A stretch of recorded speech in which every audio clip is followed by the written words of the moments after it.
इस वीडियो में आप आगे जाने वाले हो आरआरबी, एनटीपीसी, यूजी लेवल का एग्ज़ाम 7 अगस्त से स्टार्ट हो रहा है। उसका क्या एग्ज़ाम पैटर्न रहने वाला है, क्या सेट स्कोर रहेगा, कैसे आपको अटेम्प्ट करना है, कैसे आपकी स्ट्रैटेजी रहने वाली है ताकि आप उसको से क्वालीफाई कर पाओ।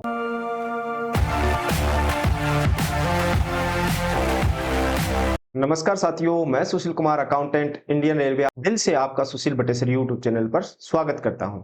आज की वीडियो में जाने वाले हैं कि आरआरबी एनटीपीसी का एग्जाम जो 7 अगस्त से यानी कल से स्टार्ट होने वाला है, उसमें सेफ स्कोर क्या रहने वाला है, कैसे आपको पेपर अटेम्प्ट करना है, कौन सी गलतियां आपको नहीं करनी है, एक गलती आपकी जिंदगी बर्बाद कर सकती है। ये सब हम इस वीडियो में जानने वाले हैं। यदि आप मेरे चैनल पर नए हो तो चैनल को सब्सक्राइब करें, जिसका एक फायदा तो ये है कि मैं डेली करंट अफेयर का एक शॉर्ट्स अपलोड करता हूं जो आपकी तैयारी में आपकी मदद करता है। इसके अलावा सभी रेलवे जॉब प्रोफाइल या फिर रेलवे से जुड़ी अन्य जानकारी आपको प्राप्त करनी है तो आप मेरे चैनल पर विजिट कर देख सकते हो। आज की वीडियो में हम जानने वाले हैं आरआरबी एनटीपीसी यूजी लेवल का जो एग्जाम 7 अगस्त 2025 से स्टार्ट हो रहा है। इनकी एग्जाम शीट जिनकी नहीं आई है उनको क्या करना चाहिए, एग्जाम अटेम्प्ट आपको कैसे करना है, जो न्यू पैटर्न है उसके आधार पर आपको कितना सेफ स्कोर रहना चाहिए, क्या-क्या गलतियां आपको नहीं करनी है। इन सब पर हम बारी-बारी डिटेल से चर्चा करेंगे। तो वीडियो में आगे बढ़ने से पहले बता दूं, यदि आप किसी भी एग्जाम की तैयारी कर रहे हो जिसमें मैथमेटिक्स सब्जेक्ट है तो मैथमेटिक्स की आदित्य रंजन सर जो एक्साइज इंस्पेक्टर है उनकी ये बुक है, कंप्लीट बुक है, जिसमें आपको एसएससी, रेलवे, सीईटी सभी डिफेंस, बैंकिंग जितने भी एग्जाम है उन सभी की कंप्लीट कंपाइल ये बुक है जो ऑलरेडी सिलेक्टेड है Aditya Ranjan sir excise inspector. और यह बुक आपको दोनों भाषा में मिल जाती है, हिंदी और इंग्लिश दोनों। तो यह बुक आपको खरीदनी कैसे ये बताता हूँ। तो खरीदने के लिए बुकस्केप है जो आपके लिए बहुत अच्छे ऑफर लेके आता रहता है, तो उससे आप डायरेक्ट खरीद सकते हो। इसका लिंक मैं डिस्क्रिप्शन में दे दूंगा, वहां से जाकर आप डायरेक्ट बुकस्केप से इसको परचेज करोगे तो आपको एक्स्ट्रा डिस्काउंट भी मिलने वाला है। बुकस्केप पर आपको जो रिटेलर की शॉप होती है उससे या फिर जो अदर प्लेटफॉर्म है ऑनलाइन उनसे काफी सस्ती मिल सकती है बुकस्केप पर ये बुक आपको। इसके अलावा भी बुक्स के पर आप जाकर बहुत सारी बुक्स परचेज कर सकते हो जो आपको बहुत कम प्राइस पर मिलने वाली है। इसका प्राइस ड्रॉप अभी सेल भी चल रही है, तो इस सेल का आप ऑफर उठाकर ये बुक या फिर कोई अदर बुक आप परचेज करना चाहते हो तो इसका लिंक मैंने डिस्क्रिप्शन में दे दिया बुक्सकेप का, वहां से जाकर डायरेक्ट आप परचेज कर सकते हो।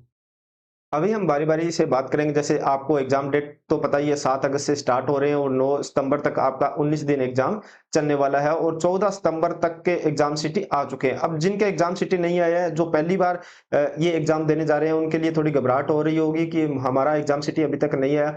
अभी तक जिनका 14 सितंबर तक एग्जाम है, उनकी एग्जाम सिटी आई है। एग्जाम सिटी आपको कैसे चेक करनी है, इसका टेलीग्राम में भी मैंने लिंक शेयर कर रखा है, इस वीडियो के डिस्क्रिप्शन में भी लिंक शेयर कर दूंगा। अभी जैसे 14 अगस्त तक की तो एग्जाम सिटी आ गई है, 15 और 16 को शायद छुट्टी रहेगी और 17 अगस्त की एग्जाम सिटी आपको नेक्स्ट 2 डेज में देखने को मिलेगी। तो घबराने वाली बात नहीं है, धीरे-धीरे सभी जिनका एग्जाम जो एप्लीकेशन स्टेटस था वैलिड आया था, यानी प्रोविजनली एक्सेप्टेड लिखा आया था, उन सभी की एग्जाम सिटी आएगी, पर थोड़ा टाइम लग सकता है। डेली एक-एक दिन का एग्जाम सिटी आ रहा है, तो इसमें कोई घबराने वाली बात नहीं है। तो एग्जाम सिटी का तो मैंने आपको इसमें डिटेल से बता दिया। अभी बात करेंगे कि आपको एग्जाम अटेम्प्ट कैसे करना है, क्योंकि मेन बात तो हमारे ये है ना सिलेक्शन लेना। तो सिलेक्शन लेने के लिए एग्जाम अटेम्प्ट की आपके पास बेस्ट स्ट्रेटजी होनी चाहिए। जैसे अभी न्यू एग्जाम पैटर्न इन्होंने मॉक्स में दिया है कि सेक्शन वाइज आपका आएगा मैथ, रीजनिंग और जीके जीएस। यदि ऐसा आता है तो आपके लिए ये प्लस पॉइंट है। इसमें आप सबसे पहले क्या कीजिए, मैथ और रीजनिंग को टारगेट कीजिए। मैथ रीजनिंग में आपसे जितने क्वेश्चन बनते हैं उनको पहले बनाइए। 60 में से जैसे मैथ की बात करूं तो आप 25 से 27 आसानी से कर सकते हो और रीजनिंग में भी आप 26 से 28 क्वेश्चन लगा सकते हो। अब रह गई जीके जीएस या कंप्यूटर की बात। इसमें यदि कोई टॉप स्टूडेंट है वो तो 30 तक भी चला जाएगा। एवरेज स्टूडेंट यहाँ 25 के आसपास रह जाते हैं और जो बिलो एवरेज है वो यहाँ 22 23 के आसपास रहते हैं। अब आपको अटेम्प्ट करने का जो आपको पता है कि इतने अटेम्प्ट तो हमें करने होंगे, नहीं तो आपका सिलेक्शन नहीं होगा। इसका कारण भी हम आगे इस वीडियो में जानेंगे। अभी जैसे आपके पास 90 मिनट रहेंगे स्टार्टिंग में, तो आपको स्टार्टिंग के 45 मिनट है, इसको 3 भागों में तोड़ना है। स्टार्टिंग के जो 45 मिनट है उसमें मैथ और रीजनिंग और जीके जीएस के जो क्वेश्चन आ रहे हैं, जैसे जो क्वेश्चन हो सकता है आपका पहला क्वेश्चन ही ऐसा हो कि आपको नहीं आ रहा हो, तो घबराने वाली कोई बात नहीं है। आप नेक्स्ट क्वेश्चन पे जाइए, उसको छोड़ दीजिए, एक बार स्किप कर दीजिए। नेक्स्ट क्वेश्चन आप अटेम्प्ट कीजिए, हो सकता है वो सिंपल होगा और नहीं तो 1-2 क्वेश्चन हो सकता है हार्ड हो, उसके बाद तो सिंपल आने ही आने हैं। ऐसी बात नहीं है कि सारा पूरा पेपर ही हार्ड हो। तो आपको पहले 45 मिनट में वो ही क्वेश्चन करने हैं जो आपको आ रहे हैं और जल्दी-जल्दी जो आपके कैलकुलेशन तो आपको फास्ट रखनी ही रखनी है। जल्दी-जल्दी इसमें से आप अटेम्प्ट करते चलिए। ये मेरा ये मानना है कि इसमें 70% 70 या 60% के बीच में क्वेश्चन अटेम्प्ट हो जाते हैं। यदि आपने तैयारी अच्छी कर रखी है तो इस 45 मिनट में आप वही क्वेश्चन कीजिए जो इजी है और आप आसानी से कर पा रहे हैं। जो फंस रहा है उसको एक बार छोड़ दीजिए। जैसे 45 मिनट फर्स्ट हाफ कंप्लीट होता है, आप नेक्स्ट 40 मिनट उसके लिए रखिए जो आप क्वेश्चन फंस रहे थे। अभी जीके जीएस या कंप्यूटर में आपको कितना टाइम देना चाहिए? इसमें मेरा मानना है कि 15 मिनट सफिशिएंट है 40 क्वेश्चन के लिए।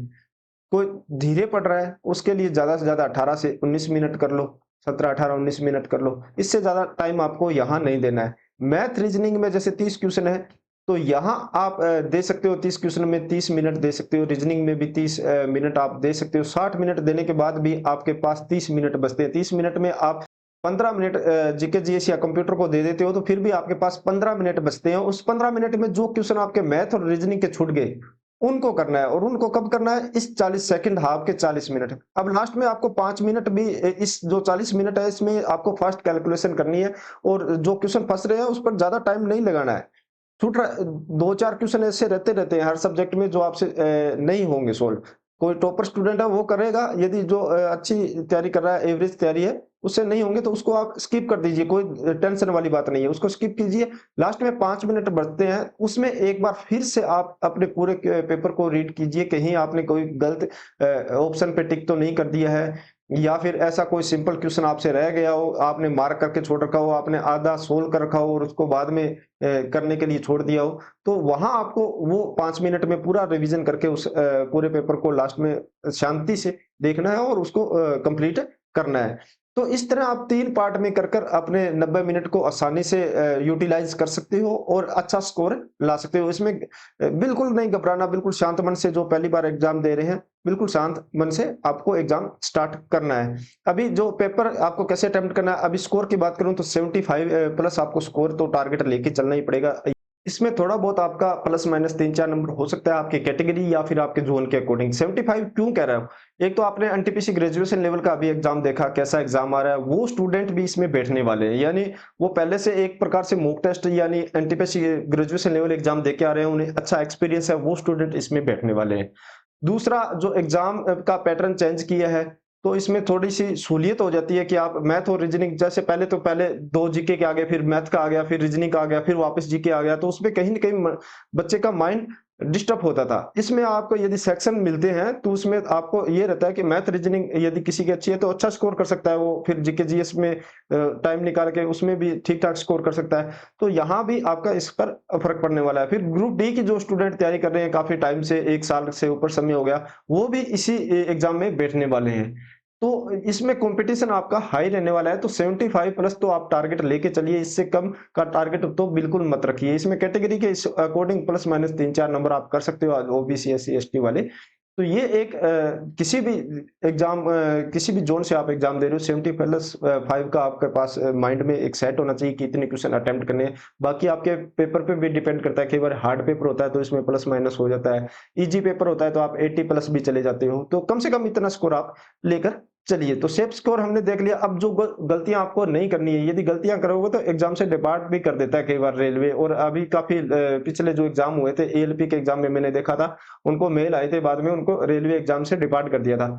कारण क्या होता है, हम एग्जाम के टाइम में इधर उधर देखते हैं, हालांकि जो वहां पर प्रेक्षक होते हैं वो तो आपको नहीं डांटते, पर जो सीसीटीवी कैमरे से निगरानी रखी जाती है तो बाद में आप पर एक्शन लिया जा सकता है। तो इधर उधर देखने की कोशिश न करें। साथ में आपको क्या लेके जाना है ताकि घबराहट ना हो। कई बार एडमिट कार्ड हम जल्दबाजी में घर भूल जाते हैं, फिर वहां प्रिंटर देखते हैं, प्रिंटर शॉप देखते हैं या बाहर कोई प्रिंटर वाला होता है, तो आपको ये कहीं न कहीं डिस्टर्ब कर सकता है, आपके जो पेपर की तैयारी है उसको हिला सकता है। इसके लिए मैं कहूँगा एग्ज़ाम सेंटर पर जाने से पहले पहले सुनिश्चित कर लें कि एग्ज़ाम आपके पास एडमिट कार्ड का प्रिंट हो। और एग्ज़ाम सेंटर पर भी आप कम से कम 2 से 3 घंटे पहले पहुँचे, ताकि कई बार ट्रैफ़िक की वजह से भी दिक्कत हो सकती है। कई बार आपको सेम नेम के एग्ज़ाम सेंटर होते हैं। मेरे साथ ऐसा हुआ है पर्सनली, तब बता रहा हूँ कि सेम नेम के होते हैं तो वहाँ भी दिक्कत हो सकती है। यदि 2-3 घंटे का आपके पास समय रहता है तो आप आसानी से दूसरे सेंटर पर पहुँच सकते हो। आपके पास 2 फ़ोटो अभी मतलब ऐसा इंस्ट्रक्शन में नहीं है, फिर भी आपको 2 फ़ोटो साथ में लेके जानी है, क्योंकि आपकी यदि बायोमेट्रिक में कोई दिक्कत आती है तो आपसे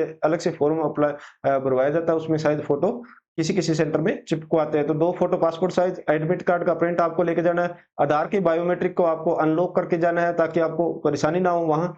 और जो आधार कार्ड है वो साथ में हार्ड कॉपी लेके जानी है। इसके अलावा एक अदर आईडी भी आप साथ में लेके जानी है। इलेक्ट्रॉनिक गैजेट है उनको आप नहीं लेके जाओ तो अच्छी बात है। जो भी आपके ब्लूटूथ है या मोबाइल है उनको बाहर ही छोड़ो, या फिर आपके साथ में कोई एग्जाम देना दिलाने के लिए लेकर आए हैं तो उनको आप हैंड ओवर कर सकते हो। बाकी जो रिंग्स है या ईयर रिंग्स है, बेल्ट अपना जो लेदर बेल्ट है, जो मेहंदी लगा रखी है जो भी फीमेल कैंडिडेट है, तो वो एक बार मेहंदी वगैरह न लगाएं, क्योंकि इसमें आपके बायोमेट्रिक में दिक्कत आ सकती है। ईयर रिंग आपसे बाहर निकलवा लीजिएंगे, जिससे आपका समय भी खराब होगा और आपको कहीं न कहीं टेंशन भी दिमाग में होगी, जो आपके पेपर पर सीधा-सीधा असर डालेगी। तो ये चीज़ पहले से ही आप न लेकर जाएँ तो अच्छी बात है। पेन पेपर भी आपको नहीं लेकर जाने होते हैं। पेन पेपर भी आपको वहाँ एग्ज़ाम सेंटर पर मिलने वाला है। पेन मिलेगा, पेपर मिलेगा, वापस उनको वहीं सबमिट करके आना होता है। तो पेन पेपर भी आपको नहीं लेके जाना है। सिर्फ़ आपके पास एडमिट कार्ड होना चाहिए, फ़ोटो भी रख सकते हो 2, या फिर 2 आईडी आपके पास होने चाहिए। इसके अलावा आपके पास कुछ नहीं होना चाहिए। यदि इसके अलावा कुछ मिलता है तो आपको एग्ज़ाम से डिबार्ट भी किया जा सकता है। डिबार्ट ना हो तो कम से कम आपका समय ज़रूर खराब किया जा सकता है। तो ये मैं कहूँगा जो पहली बार एग्ज़ाम दे रहे हैं, वो बस ये 3-4 चीज़ें ही अपने साथ लेकर जाएँ। तो इस वीडियो में मैंने बता दिया आरआरबी, एनटीपीसी, यूजी लेवल का कितना सेफ स्कोर, कैसे आपको अटेम्प्ट करना है, किस कौन-सी गलतियाँ आपको नहीं करनी है, ये सब मैंने इस वीडियो में बताया, पूरी जानकारी देने की कोशिश की है। तो यह वीडियो आपको कैसी लगी, अच्छी लगी हो तो लाइक करें, दोस्तों के साथ शेयर करें। इसके अलावा आप मुझे टेलीग्राम या इंस्टाग्राम पर भी फॉलो कर सकते हो, जिसका लिंक मैंने डिस्क्रिप्शन में दे दिया है। वीडियो में अभी तक बने हो, चैनल को सब्सक्राइब नहीं किया तो चैनल को सब्सक्राइब करें। मिलते हैं नई जानकारी के साथ नई वीडियो में। धन्यवाद।